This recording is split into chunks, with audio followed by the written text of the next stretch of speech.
안녕하세요. 문화유산 답사를 통해 생각을 통통 키워주는 통통 선생님이에요. 지금부터 선생님과 함께 책에서만 보던 유물과 유적을 찾아 역사가 살아 숨쉬는 현장으로 떠나볼 거예요. 수천 년, 수백 년의 시간을 견뎌온 유물과 유적이 들려주는 생생한 이야기. 무척 기대되죠? 이번 시간에는 중원 지역에 있는 단양으로 떠나볼 거예요. 단양에는 또 어떤 이야기가 숨어 있을지 궁금하죠? 그럼 다 함께 출발해 볼까요?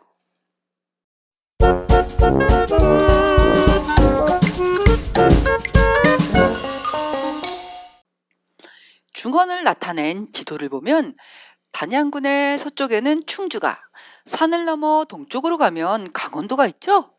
또 북쪽으로는 남한강이 흐르고 남쪽으로는 소백산맥으로 둘러싸여 있어요. 옛날에는 충청도에서 경상도로 갈 때나 경상도에서 충청도로 갈 때 험한 산길을 피하기 위해 산 사이의 낮은 고갯길인 중령으로 넘어갔어요. 중령은 충청도 단양군에서 시작되어 경상북도 영주시로 통하는 길로 신라 초기인 158년부터 사람들이 넘어 다녔어요. 이 길은 지금도 충청도와 영남 지방을 연결하는 중요한 통로예요.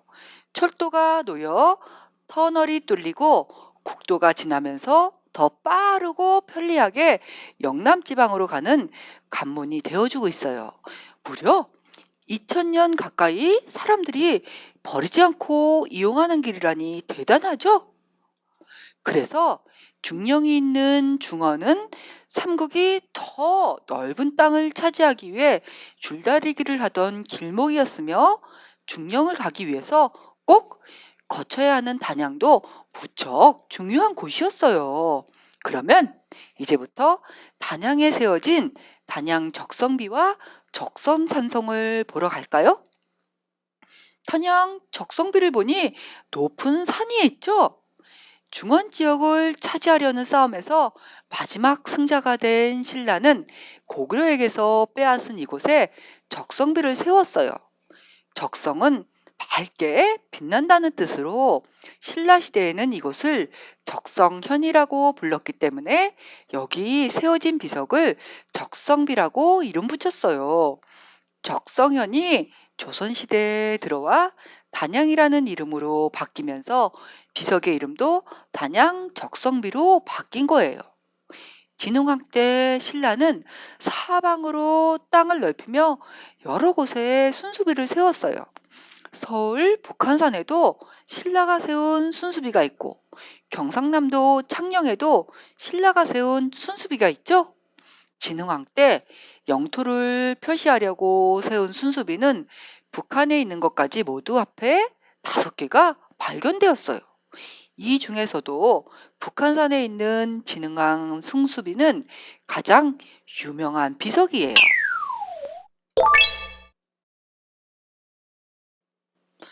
순수란 왕이 직접 그 지역을 돌아다니며 관리가 백성들을 어떻게 다스리는지, 백성들은 잘 살고 있는지를 살펴보는 거예요. 그러니 순수비는 왕이 다녀가신 것을 기념하기 위해 세운 비석이겠죠?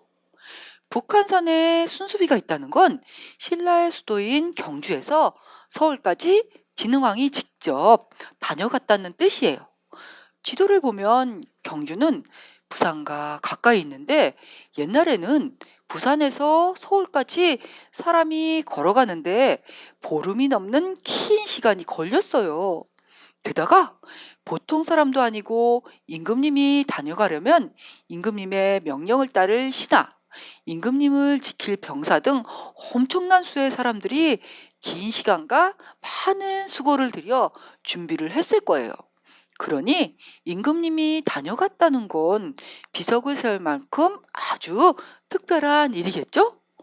또 새로운 땅을 점령해서 영토를 넓힌 기념으로 새로운 경계에 이제부터 여기는 우리 땅이라는 뜻의 비석도 세웠어요. 이런 비석은 국경을 개척할 때 세운 비라고 해서 척 척경비라고 불리는데, 단양에 있는 단양 적성비는 싸움으로 뺏은 땅에 세운 비석이므로 척경비라고 볼 수 있어요. 돌로 된 계단을 따라 한참 언덕을 올라가면 단양 적성비가 있는 곳에 도착할 수 있어요. 적성비가 있는 산은 높이 323m의 성제산으로, 신라는 소백산맥을 따라 적선상성을 쌓고 적성비를 세웠어요. 먼저 성제산에 쌓은 적성산성을 살펴볼까요? 산 둘레를 따라서 쌓은 적성산성은 북쪽이 높고 남쪽은 낮아요. 왜 그럴까요? 신라의 북쪽에는 백제나 고구려가 있었죠. 이 나라들이 쳐들어올 때를 대비해서 북쪽 성벽을 남쪽보다 높게 쌓은 거예요.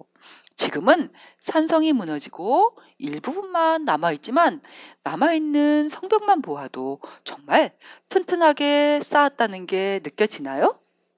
이렇게 높은 곳에서 내려다보니 북쪽에서 적군이 쳐들어와도 한눈에 알아볼 수 있어서 좋았을 거예요.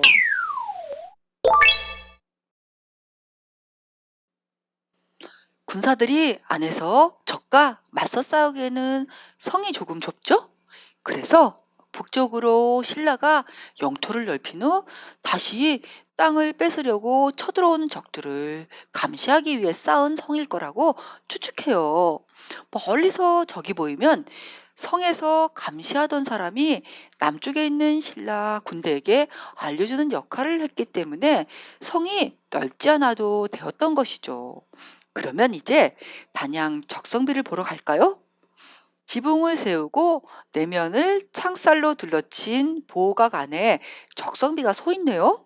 어떻게 보면 하트 모양을 닮은 것 같기도 해요. 적성비는 흙 속에 묻혀 있다가 1978년 1월 단국대학교 학술조사단에게 발견되었어요. 선생님이 적성비가 발견되었을 때의 이야기를 들려줄게요. 단국대학교 학술조사단은 1967년부터 중원 지역에 유적과 유물을 찾아다니다가 겨울철에 적성비가 발견되었을 때에도 조사단은 눈 높인 성제산을 오르게 되었어요. 유물을 발견하면 맛있는 걸 사주겠다고 단장님이 단원들을 격려했지만, 교선에서 추운 하루가 아무 소득 없이 끝나가던 중이었어요. 그런데 단원 중 한 명이 흙이 묻은 신발을 털려고 삐쭉 튀어나온 돌뿌리를 툭툭 걷어찼는데 뭔가 이상하다는 느낌이 들었어요. 혹시나 싶어 눈을 쓸어내고 돌의 표면을 문질러 보니 그냥 평범한 돌이 아니라 글자가 새겨져 있는 비석이었어요.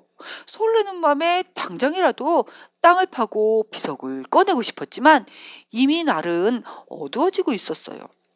험한 산에서 밤을 보낼 수도 없고 아무런 장비 없이 꽁꽁 언 땅을 녹일 수도 없으니 어쩌하죠? 게다가 충분한 준비 없이 비석을 캐내다가 귀중한 유물이 망가질 수도 있어요. 그래서 조사단원들은 아쉬운 마음을 뒤로하고 일단 산을 내려가기로 했어요. 다음날 다시 산에 올라 뜨거운 물로 언 땅을 녹이고 조심스럽게 비석을 캐내자 글자가 거의 온전하게 남아있는 것이 드러났어요. 오랜 시간 땅 속에 묻혀 있었기 때문에 땅 위로 드러나 있던 비석들과는 다르게 글자가 거의 손상되지 않았던 거예요. 1000년 넘게 묻혀 있던 비석을 발견한 순간, 유물을 연구하는 사람들에게는 그 순간 비석 조각 하나가 온 세상과도 바꿀 수 없는 보물처럼 보였을 거예요. 얼마나 기뻤을까요? 조사단원들은 두근거리는 마음으로 주변을 계속 조사했어요. 그러자 단양 적성비의 또 다른 부분인 길고 큰 조각이 발견되었어요.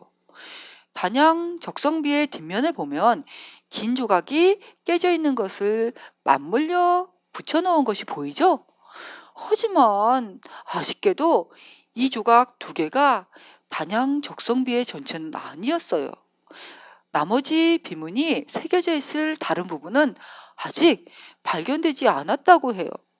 다른 조각들은 지금도 땅속 어딘가 혹은 주변 어딘가에서 자신을 발견해 줄 사람을 기다리고 있는 건 아닐까요?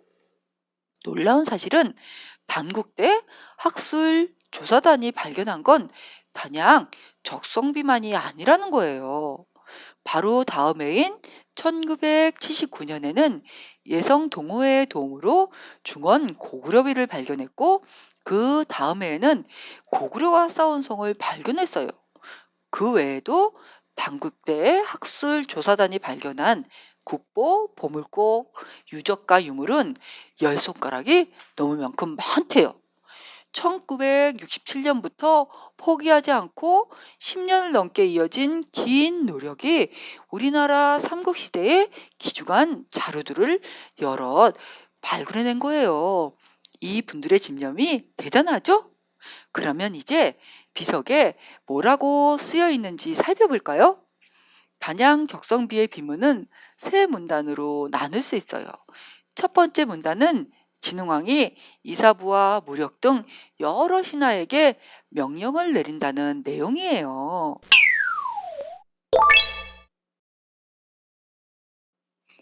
이사부는 처음으로 독도를 정복한 사람이에요. 우리나라 동해에는 독도가 있죠? 독도 옆에는 울릉도가 있는데 신라 시대에 이 두 섬은 우산국이라는 작은 나라였어요. 신라는 우산국을 꼭 신라 땅으로 만들고 싶었어요. 우산국은 고구려와 외가 교역을 할 수 있는 동해 바닷길의 중간 지점에 있어서 우산국을 점령하면 고구려와 외가 서로 만나는 것을 방해할 수 있기 때문에 군사적으로 중요한 곳이었어요.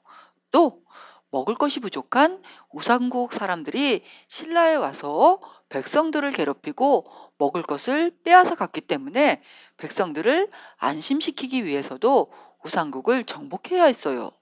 그렇지만 우상국 사람들은 우상국과 신라 사이에 깊은 동해바다가 있기 때문에 신라가 자신들을 정복하지 못할 거라고 생각했어요. 이사부는 강릉의 관리가 되었을 때 이번에야말로 우상국을 신라의 영토로 만들어야겠다고 생각했어요. 그런데 넓고 깊은 동해바다를 어떻게 건너고 험한 바위섬인 울릉도에 어떻게 배를 대고 싸워야 할까요? 삼국사기에 보면 우상국 사람들은 미련하고 사나워서 힘으로 항복을 받기 어려웠지만 이사부가 꾀를 써서 굴복시켰다라고 기록되어 있어요. 이사부는 힘이 아니라 지혜를 써서 우상국을 정복한 거예요. 어떻게인지 이사부를 따라가며 구경해 볼까요? 이사부는 배를 타고 우상국을 향해 나갔어요. 그런데 우상국을 정복하러 나선 이사부의 배 안에는 병사가 아니라 나무사자가 잔뜩 실려 있었어요. 나무사자로 무슨 일을 하려는 걸까요? 배가 섬에서 조금 떨어진 곳에 닿자 이사부는 크게 소리쳤어요. 너희는 항복하고 신라를 섬겨라. 그렇지 않으면 이 사나운 짐승들을 섬에 풀어놓아 너희들을 밟아 죽이겠다. 바다에 뜬 채 파도에 따라 이리저리 흔들리는 배에 실린 나무사자는 꼭 살아서 섬으로 뛰어들 것처럼 보였겠죠? 우상국 사람들은 이사부의 말에 잔뜩 겁이 났어요. 우상국 사람들은 결국 이사부에게 항복하고 신라의 지배를 받겠다고 했어요. 이때 이사부가 사자 한 마리를 바다에 던지자 그 사자가 변해서 바위가 되었다는 사자바위 전설이 지금도 울릉도에 전해져 내려오고 있어요. 또 이사부가 우상국을 정벌한 512년은 독도가 우리나라 문서에 처음 등장하는 때이기도 해요. 이사부의 정벌은 단순히 신라의 영토가 늘어난 것뿐만 아니라 이때부터 독도가 이미 우리나라 땅이었음을 나타내는 귀중한 자료인 것이죠. 그리고 두 번째 문단에서는 야이차라는 이름이 나와요.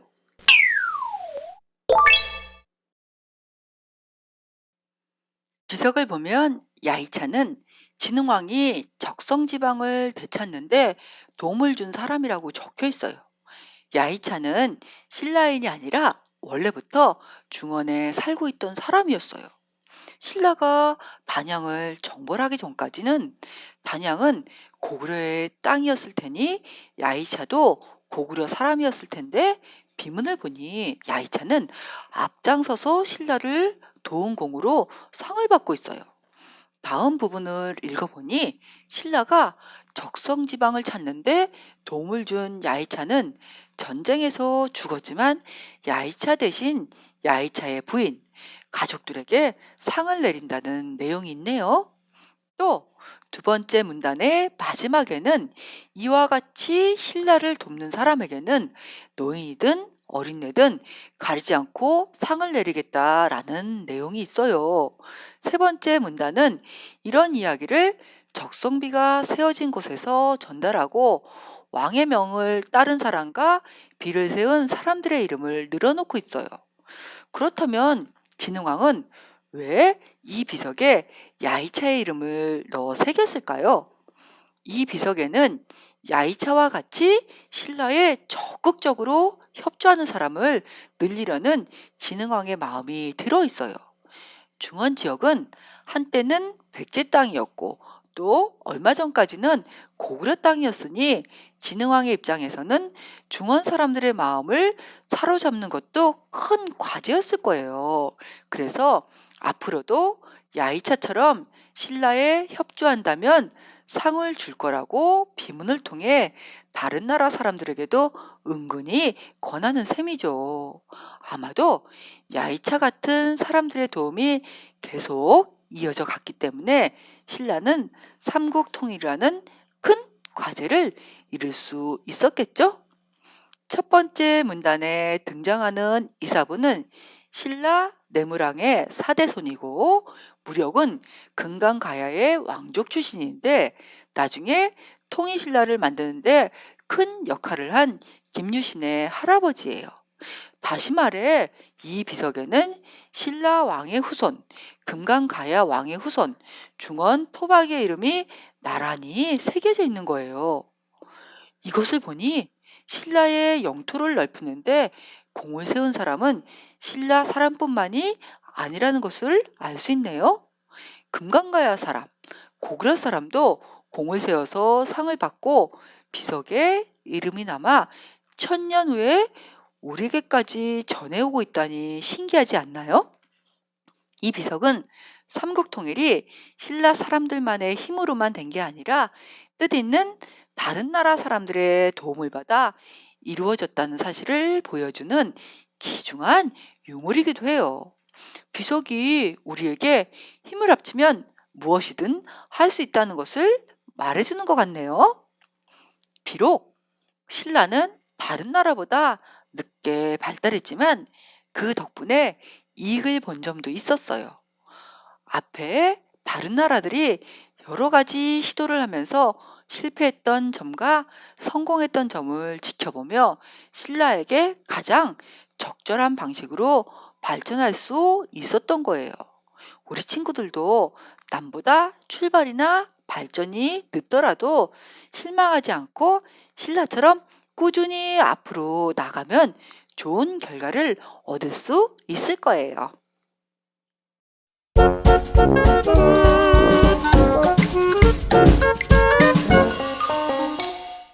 남한에는 백제와 신라 유적에 비해 고구려 유적이 많이 남아있지 않아요.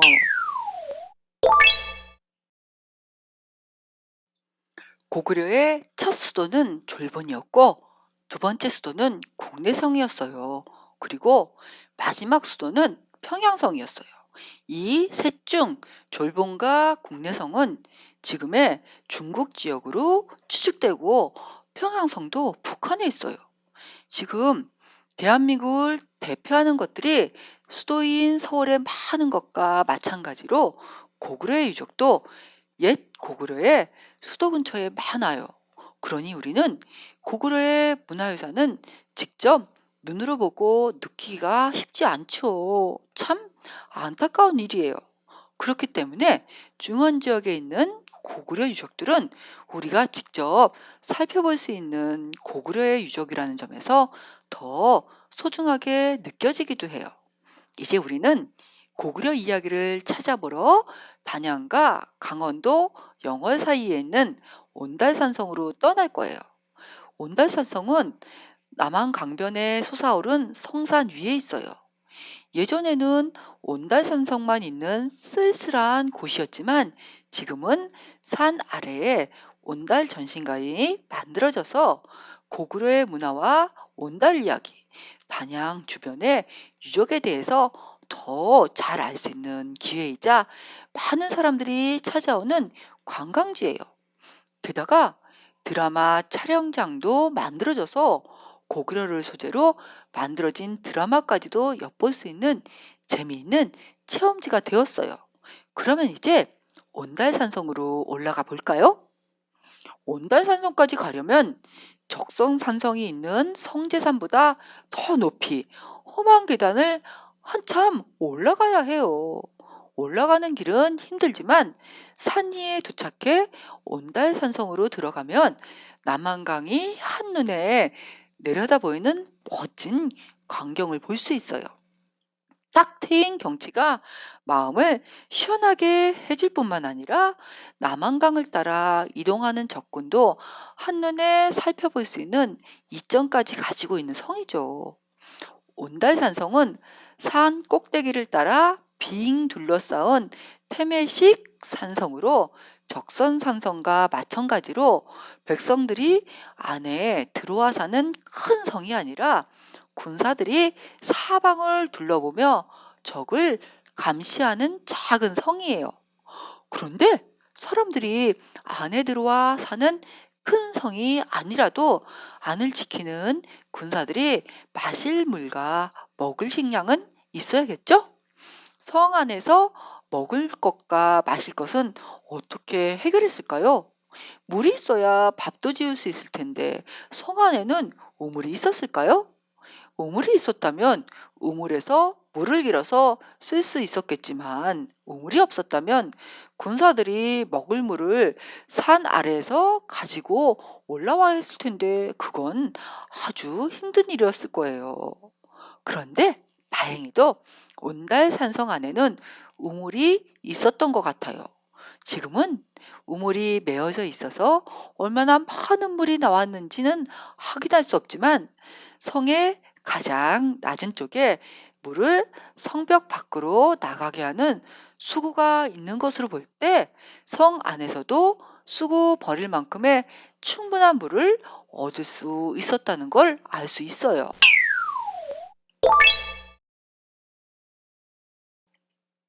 온달이라는 이름이 낯설지 않죠? 우리 친구들도 바보 온달과 평강공주의 이야기를 알고 있을 거예요. 그런데 온달 이야기는 그냥 전설이 아니에요. 온달이라는 장군은 삼국사기에도 기록되어 있고 고구려 평원왕부터 영양왕 때 정말로 활동했던 사람이에요. 그러면 온달과 평강공주의 이야기를 역사적 사실과 관련지어서 조금 더 자세히 살펴볼게요. 고구려 평원왕에게는 딸이 하나 있었는데 엄청난 울보였어요. 그래서 평원왕은 평강공주가 올 때마다 이렇게 말했어요. 내 울음소리 때문에 시끄러워서 못 살겠다. 울보가 어떻게 귀족에게 시집을 가. 너는 바보 온달에게나 시집 가거라. 온달은 얼굴이 못생겼고 집안이 가난해서 나무를 베어 팔아다가 어머니와 먹고 살았어요. 그렇지만 온달은 마음이 맑아서 사람들이 바보라고 놀려도 늘 웃고 다녔어요.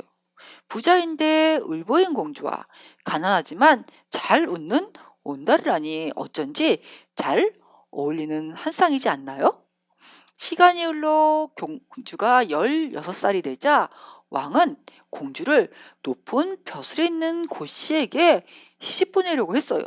그런데 공주가 아버지는 저보고 바보 온달한테 시집 가라고 하셨잖아요. 약속을 지키셔야죠. 라며 말을 듣지 않았어요. 왕은 화가 나서 내 마음대로 하라며 공주를 내쫓아 버렸어요.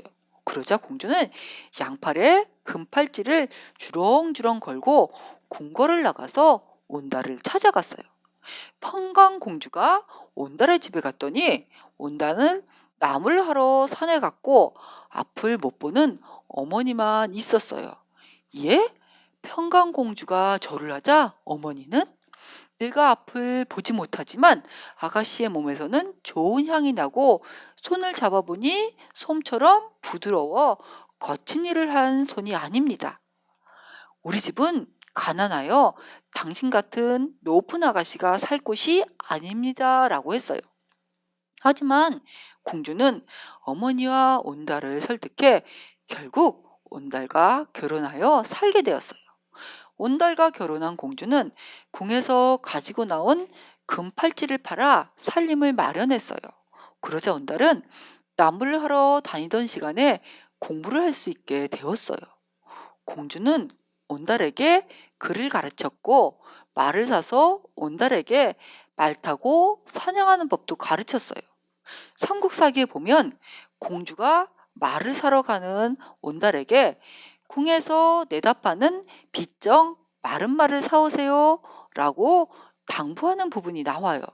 빗적 마른 말이라고 하니 고구려를 세운 주몽의 이야기가 생각나네요. 고구려 벽화에서 사람들이 말을 타고 사냥하는 모습이 있었는데 온달의 이야기에서도 말이 중요하게 등장하는 것은 그만큼 고구려에서 말을 귀중하게 생각했다는 게 아닐까요? 어쩌면 주몽의 어머니 유아 부인이 말을 돌보는 주몽에게 제일 좋은 말은 일부러 빗정 마르게 해서 너에게 달라고 해라 라고 한 것처럼 평강공주의 현명함을 나타내주는 부분일지도 모르겠네요. 우리 친구들의 생각은 어떤가요? 고구려에서는 매년 3월 3일에 큰 사냥대회가 열렸어요. 무술을 열심히 갈고 닦은 온달은 잘 기른 말을 타고 나가 당당히 대회에서 1등을 차지했어요. 1등을 차지한 씩씩한 장수가 누군지 궁금했던 왕이 이름을 묻자 온달은 바로 자신이 온달이라고 대답했어요. 그러자 평원왕은 크게 기뻐했어요.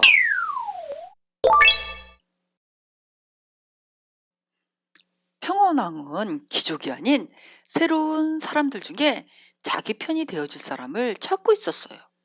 평원왕의 아버지인 양원왕이 귀족에게 시달려 왕권이 약해지는 것을 보았기 때문이죠.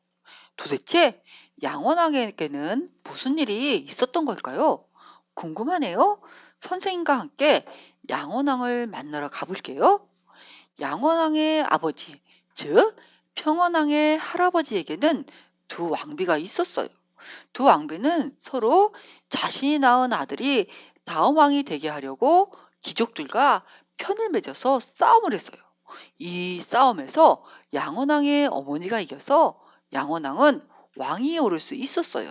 하지만 양원왕은 귀족들이 만들어준 왕이나 마찬가지였기 때문에 양원왕이 험하게 다스리려 해도 귀족들은 말을 듣지 않았어요. 그래서 양원왕은 다음으로 왕이 된 평원왕은 아버지가 약하게 만들어 놓은 고구려의 왕권을 다시 튼튼히 하려고 애를 쓰고 있었어요. 그러던 중 자신의 사위인 온달이 귀족이 아닌 평민인데다가 무술까지 잘하자 더 마음에 든 거였어요. 한마디로 온달은 귀족을 견제하고 왕권을 든든하게 해줄 좋은 버팀목이었던 것이죠. 왕이 온달을 사이로 인정하고 중국과의 전쟁에서 싸우게 했더니 왕의 바람대로 온달은 전쟁에서도 큰 공을 세워 대영이라는 높은 벼슬을 받았어요.